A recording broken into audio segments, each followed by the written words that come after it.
मुख्यतः जे कागदपत्र आहेत शिवसेना पक्षाच्या घटनेबद्दल आणि शिवसेना पक्षाची राजकीय पक्ष म्हणून जी घटना आहे त्याच्यानुसार जी कार्यवाही झाली आतापर्यंत त्याबद्दल विशेषतः कपिल सिब्बल सरांनी मांडणी केलेली आहे आणि मेजॉरिटीची टेस्ट काय असली पाहिजे याबद्दल प्रामुख्याने सांगताना नेहमी सादिक अलीच्या केसचं उदाहरण देण्यात येते सगळ्याच इलेक्शन पिटिशन्समध्ये.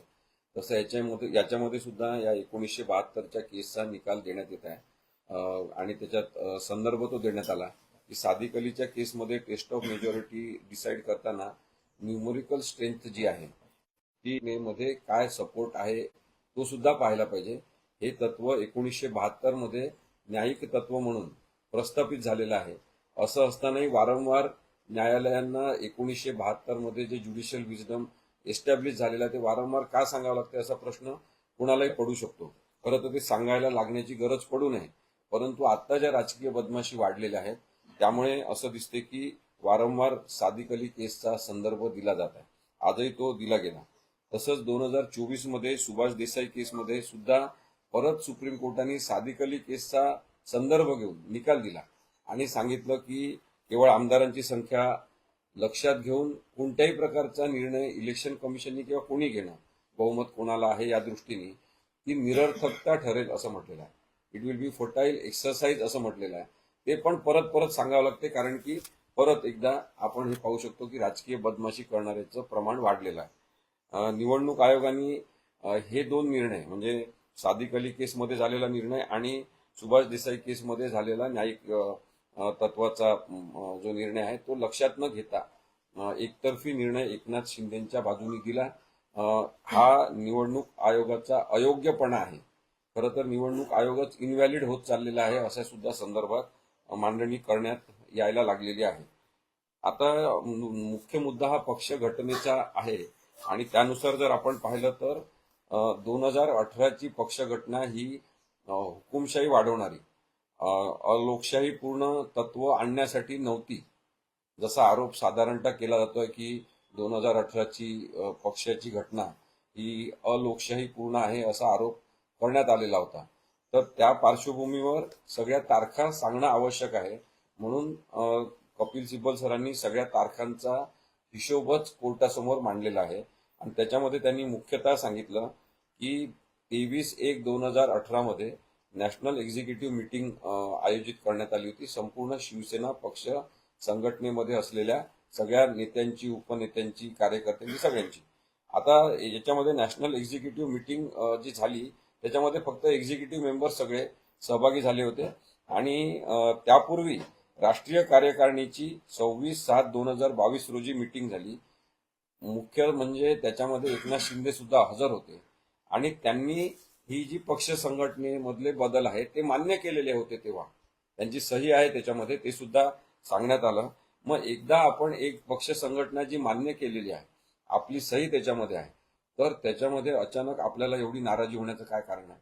म्हणजे एवढी नाराजी एकनाथ शिंदेच्या मनामध्ये का निर्माण झाली 2018च्या पक्ष घटनेबद्दल? याचं काहीच कारण कळत नाही. हे अनाकलनीय आहे.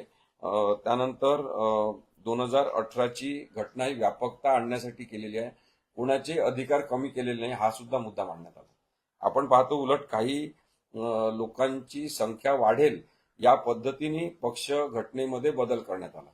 जे नेते, उपनेते, कार्यकारी मंडळामधले लोक या कोणाचेही अधिकार काही कमी केलेले नाही हा सुद्धा मुद्दा सांगण्यात आला. म्हणजे अधिकार साधारणतः कमी केले तर कोणाला तरी वाटू शकते की अलोकशाही पूर्ण आहे, हुकुमशाही पूर्ण आहे. पण अधिकार कोणाचेच कमी न करता संख्या सुद्धा कार्यकारिणीमधली आणि बाकी नेत्यांची, उपनेत्यांची कमी न करता ती वाढवण्यात आलेली आहे. हा मुद्दा सुद्धा सांगण्यात आला. आता कपिल सिब्बल सरांनी हे जास्त आवर्जून सांगितलं की पक्ष फुटीनंतर अचानक पक्षाची घटना चुकीची आहे हे इलेक्शन कमिशननी का ठरवलं? म्हणजे पक्ष फुटी ही 2022 मध्ये झालेली आहे. 2018 मध्ये पक्षाच्या घटनेमध्ये काही महत्वाचे बदल करून त्याला व्यापकता दिलेली आहे आणि मग अचानक इलेक्शन कमिशनला 2022 मध्ये ही घटना चुकीची आहे असं का वाटलं? आता याच्यामध्ये मुख्य मुद्दा आहे तो प्रोएक्टिव्ह भूमिकेचा आहे. इलेक्शन कमिशननी काहीच करायचं नाही. कोणत्याही राजकीय पक्षाची घटना तपासायची नाही, कोणत्याही राजकीय पक्षामध्ये घडणाऱ्या घडामोडी बघायच्या नाही, त्याच्याबद्दलचं डॉक्युमेंट्स बघायचं नाही, त्यांनी केलेले जे फेरप्रस्ताव आहे किंवा काही नवीन सूचना आहेत त्या कधी कागदपत्रांची दखल घ्यायची नाही आणि अचानक पक्षफुटीनंतर सांगायचं की तुमची घटना चुकीची आहे. तर 2018 मध्ये जर पक्ष घटना चुकीची होती तर 2018 ते 2022 इलेक्शन कमिशन ऑफ इंडिया काय करत होते, त्यातले लोक काय करत होते? म्हणजे कोणती प्रोएक्टिव्ह भूमिका घ्यायची नाही आणि केवळ मग राजकीय हेतूने ऍक्टिव्ह व्हायचं, हे इलेक्शन कमिशनचं काम आहे का? हे सुद्धा आज चर्चेत आलेलं होतं. हा महत्वाचा मुद्दा आहे. रिप्रेझेंटेशन ऑफ पीपल्स ऍक्टचं कलम 29 जे आहे त्याच्यामध्ये किंवा त्यानुसार राजकीय पक्षाची एखाद्या नोंदणी रद्द करण्याचे हक्क इलेक्शन कमिशन ऑफ इंडियाला आहे. हा सुद्धा प्रश्न आज चर्चेत आलेला आहे. त्यामुळे मला असं वाटते की हे सगळे प्रश्न जे चर्चेत आलेले आहेत त्या व्यतिरिक्त आता पक्षाच्या पात्र अपात्रते संदर्भात जे 4 पिटिशन राहुल नार्वेकरांसमोर होते त्याबद्दल सुद्धा सुनावणीमध्ये चर्चा होणार आहे. एक मुद्दा महत्वाचा म्हणून सांगितला पाहिजे की जी पक्ष संघटनेमध्ये 2018 मध्ये बदल झाले त्याच्यावर एकनाथ शिंदे नाराज झाले असं सांगण्यात आलं. त्याच्यानंतर त्यांनी जे पळून गेल्यावर गुवाहाटीला स्वतःची पक्ष संघटना काहीतरी काढण्याचा प्रयत्न केला. स्वतःलाच त्यांनी मुख्य नेता म्हणून जाहीर केला. आता मुख्य नेता हे पद 2018 पर्यंतच्या घटनेमध्ये कुठेही मुख्य नेता हे पद नाही.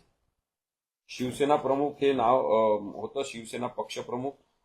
त्यानंतर पार्टी प्रेसिडेंट जे होतं. आता याच्यामध्ये पार्टी प्रेसिडेंट म्हणजे शिवसेना पक्ष प्रमुख. त्यांनी म्हटलं होतं त्याच्यामध्ये द पोस्ट ऑफ शिवसेना पक्ष pramukh as the party president is cancelled with immediate effect. All the powers and duties of party president will now be held and executed by chairman of the Rashtriya Karyakarini also non as मुख्य नेता. म्हणजे मुख्य नेता कोण? हे Eknath Shinde. The title of Shiv Sena, आता हे खूप महत्वाचं आहे की द टायटल ऑफ शिवसेना पक्ष pramukh will remain with Shri Uddhav Thackeray till he desires but will be an honorary post. Shiv Sena पक्ष प्रमुख हे जे टायटल आहे ते उद्धव ठाकरे यांच्याकडेच राहील पण ते मार्गदर्शक राहतील. हा बदल जो एकनाथ शिंदेंनी गुवाहाटीमध्ये केला आणि स्वतःला जे पद आतापर्यंत कधी पक्ष घटनेत नव्हतं ते मुख्य नेता म्हणून नेमून घेतलं, त्याला हुकुमशाही म्हणतात. ते अलोकशाहीपूर्ण आहे आणि ते चुकीचं आहे हे सुद्धा सांगण्यात आलं. नाही, हे गुवाहाटीचं आहे. हे आता मी वाचून दाखवलं ना, ते गुवाहाटीला त्यांनी केलेल्या पक्ष घटनेतल्या बदलाबद्दल आहे. आणि म्हणून पक्ष संघटनेचा सपोर्ट पाहायला पाहिजे. हे वारंवार मांडण्यात आलेलं आहे. 19,41,815 लोकांनी पक्ष संघटना उद्धव ठाकरेंच्या बाजूने आहे असे प्रतिज्ञापत्र दाखल केले. ते का बघितले नाही हा मुद्दा पुन्हा पुन्हा चर्चेत आलेला आहे.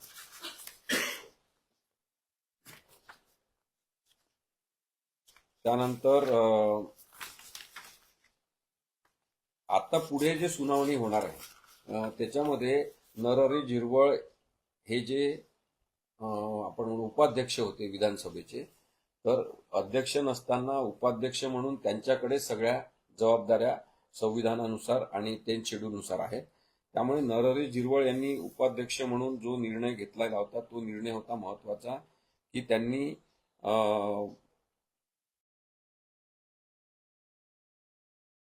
उद्धव ठाकरेंच्या बाजूने निर्णय घेताना 21/6/2022 रोजी त्यांनी जे लीडर चेंज केले त्याला मान्यता दिली होती.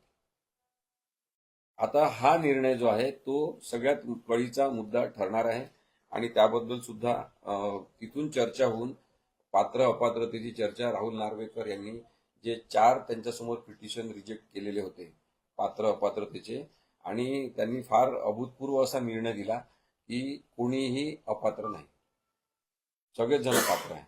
आणि हा सुद्धा एक महत्वाचा मुद्दा येणार आहे चर्चेमध्ये. तो म्हणजे राहुल नार्वेकरांनी सांगितलं की हे सगळं प्रकरण पात्र अपात्रतेचं नाही आहेच. त्यामुळे 10 शेड्यूलनुसार जी पात्रता अपात्रता डिसाईड करण्याचे अधिकार विधानसभा अध्यक्षांना आहेत म्हणून त्यांच्याकडे प्रकरण पाठवलं होतं.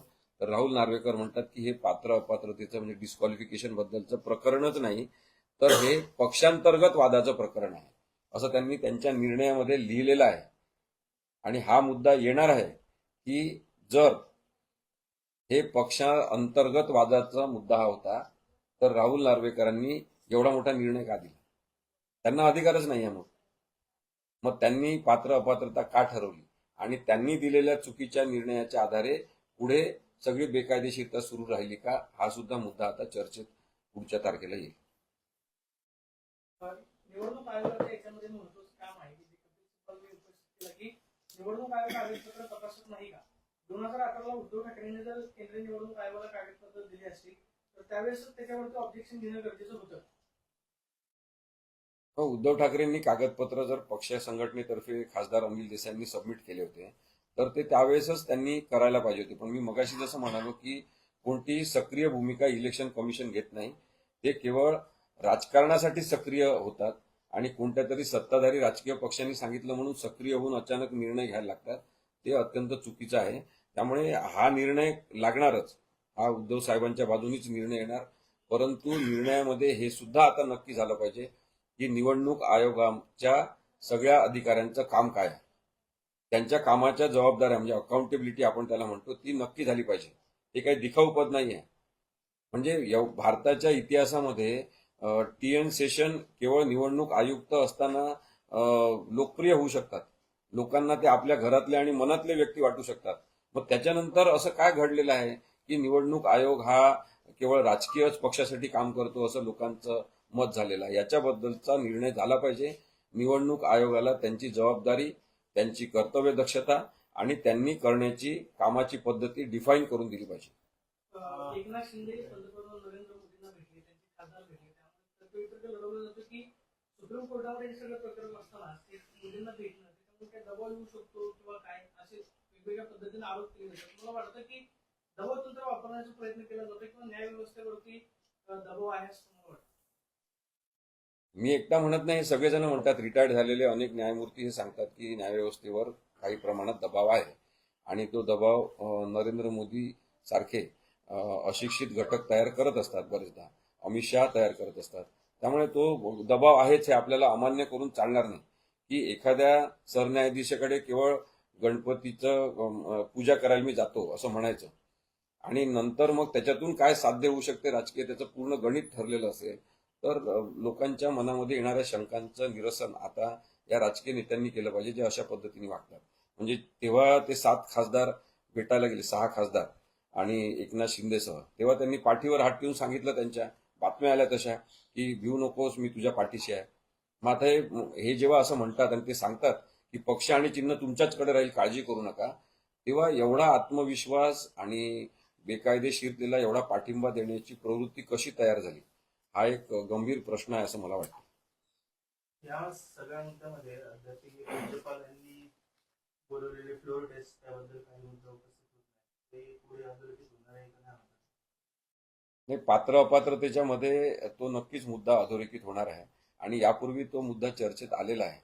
कारण की जस्टिस चंद्रचूड आणि 4 न्यायाधीशांनी जो निर्णय दिला त्याच्यामध्ये स्पष्टपणे नमूद करण्यात आलेलं आहे की भगतसिंग कोश्यारी राज्यपाल म्हणून राजकीय वागलेले आहेत आणि त्यांनी जो बहुमत चाचणीचा निर्णय घेतला होता आणि आदेश दिला होता तो निर्णयच पूर्णपणे त्यांचा बेकायदेशीर आहे असं सुप्रीम कोर्टाने यापूर्वीच म्हटलेलं आहे. शिंदे गटाची युक्तिवाद करताना काय अडचण होऊ शकते असं मला वाटतं?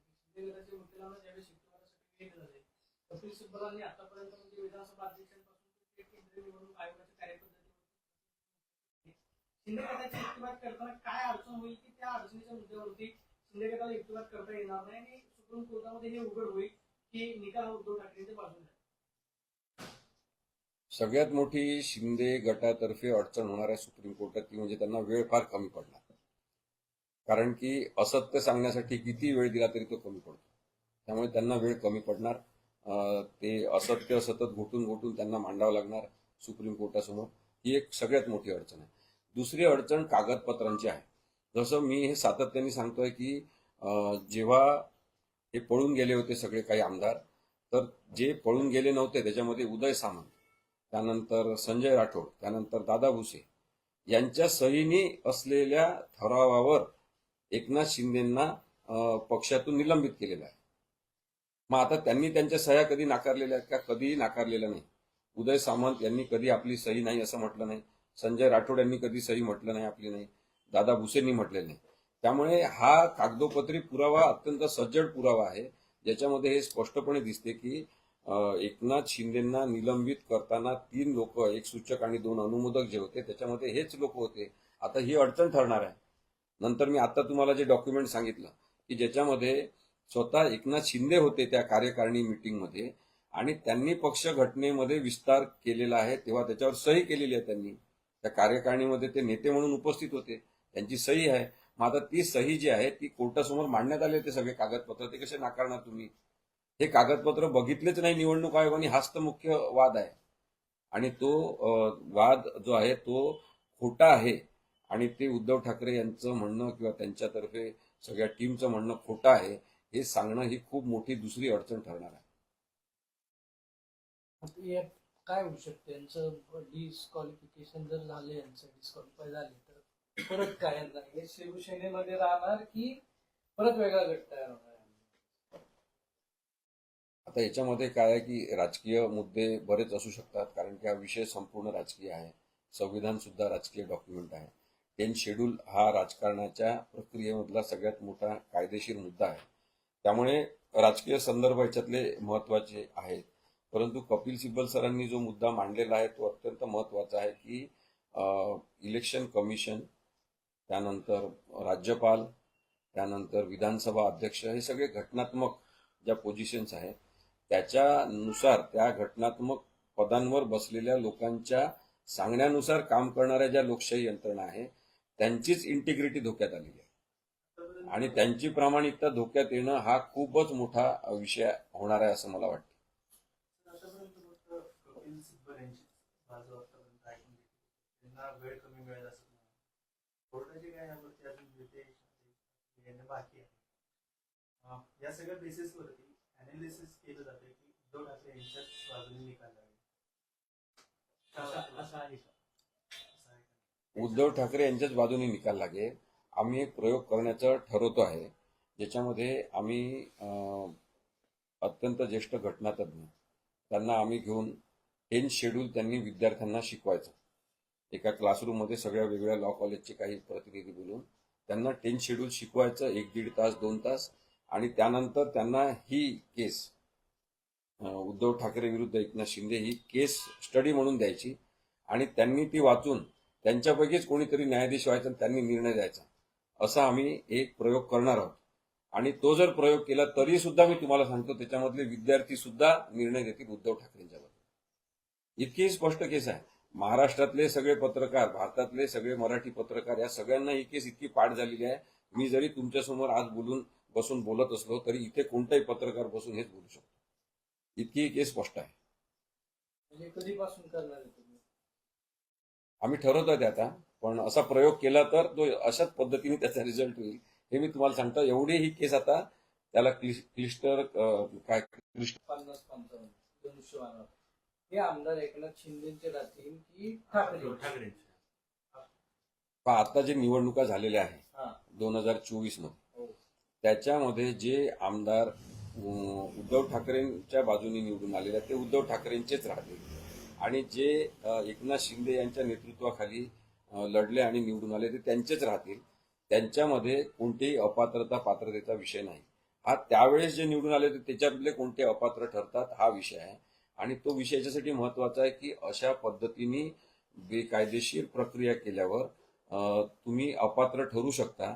हे पुन्हा एकदा एस्टॅब्लिश होईल न्यायाचं तत्व म्हणून, हे महत्वाचं आहे. नाही, ज्यावेळेस म्हणजे ते ठाकरेंकडे होते, एकनाथ शिंदेकडे जेव्हा गेले तेव्हा ते सगळे धनुष्यावरती निवडून आले होते, बरोबर?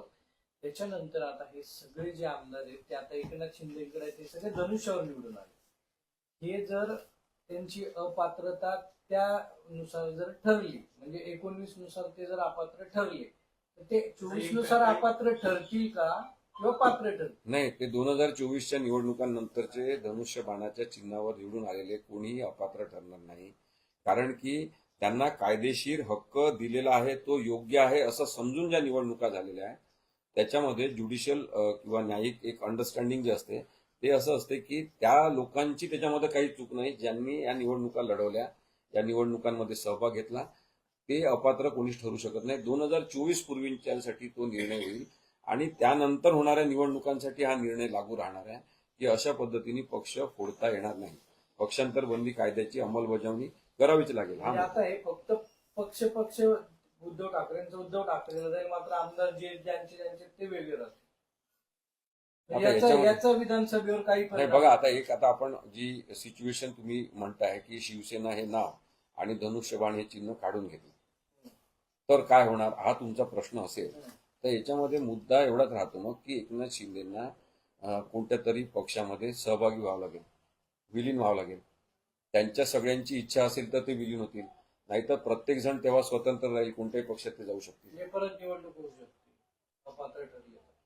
नाही, निवडणुका नाही होऊ शकणार. ते त्यांना ऍडजस्ट करून घेतील इतर पक्षांमध्ये. आता ज्यांना पक्षामध्ये घ्यायचं आहे त्या लोकांना ते घेतील. जसं की आता भारतीय जनता पक्षाची इच्छा आहे एकनाथ शिंदेना आपल्या पक्षात घेण्याची. आता त्यांच्यासोबत इतर किती जणांना घेतात हा मुद्दा ते ठरवतील पक्षात घेताना.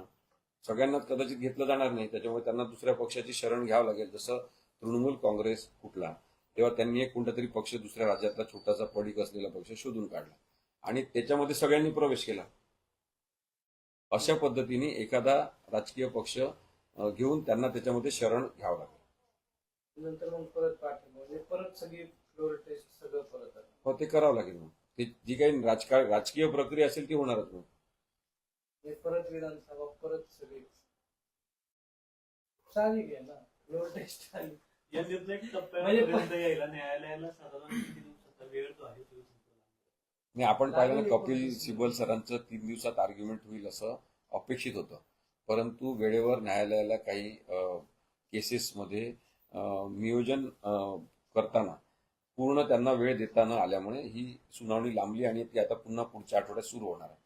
त्यामुळे इतर केसेस सांभाळून ही केस करायची असं जर आपण प्रकार हा बघितला तर त्या व्यवस्थापनामध्ये आणखी एखाद महिना तरी या एकनाथ शिंदे आणि निवडणूक आयोगाचं म्हणणं त्यांचं पूर्ण मांडायला त्यांना वेळ लागू शकतो. पण अंदाजाचा निकाल कधीपर्यंत लागेल? दिवाळीपूर्वी नक्कीच निकाल लागेल असं मला वाटतं.